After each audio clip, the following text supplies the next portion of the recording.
Union Arena, 5 more rulings you probably don't know. Number 1. So let's say you have these cards. So for example, the Sukuna's Finger, the Mosquito Girl, and the Boros. These are all cards that interact with your own life. So for example, the Sukuna's Finger says place 1 card from your life into your sideline, and Mosquito Girl has the option to add 1 card from your life area to your hand.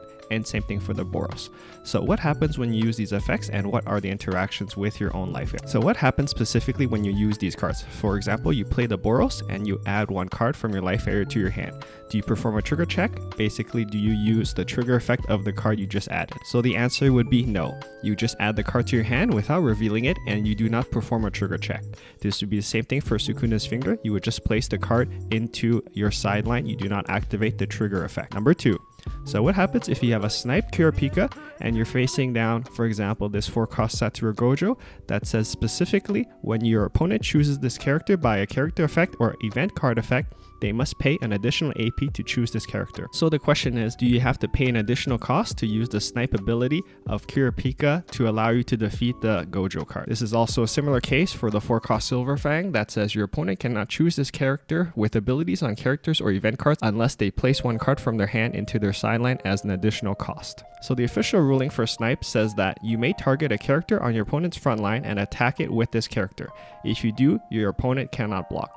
So basically, snipe doesn't actually choose a character, it specifically says target a character. So by this specific terminology, you are not choosing the card, you're just targeting the cards. So you do not need to pay a cost to target. So basically, Kurapika can snipe the Gojo without any issue, and there's no additional cost being paid. Number 3. So let's say you have this Drugram that has the ability at the end of your attack phase, if your opponent has activated a trigger ability this turn, draw 2 cards.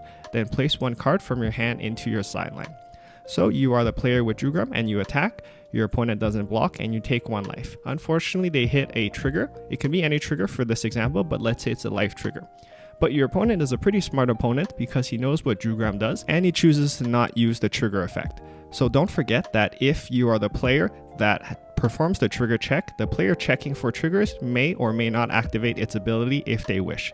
So if you don't do so, Drugram's draw ability cannot activate. So we have another scenario where you attack with the Drugram and you're unlucky and you hit a special trigger.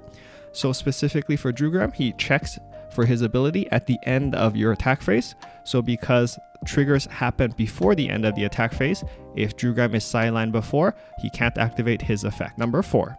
So let's say we have our 5-cost 2-action point Saitama that says this character must attack if able. So this is very important because we can have this scenario where we have our 5-cost Saitama followed by other cards on our field. So what is the order of which we need to attack?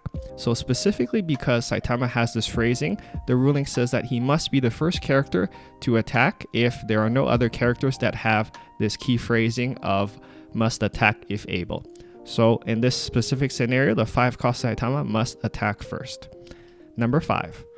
So we have our 4-cost Ichigo from the new Bleach Volume 2 set. So what is the order of effects that activate if we use our Ichigo to discard the Getsuga Jujutsu? So the ruling says that the discarded effect activate after this card's activate main ability has completely resolved. So we'll go over exactly what happens in this scenario. So we will use the Ichigo to use its activate main effect to discard our Getsuga Jujutsu. And now the order of effects will happen in this way. So first of all, Ichigo will resolve all of his effects first. So you will draw 1 card, he will gain 1000 BP. He will also gain, when attacking, draw up to 1 card. Next, the full effect of the discarded card will happen. So you will place 1 card from your hand onto the bottom of your deck, and Ichigo gains double attack. Thanks for watching. Like and subscribe for more videos.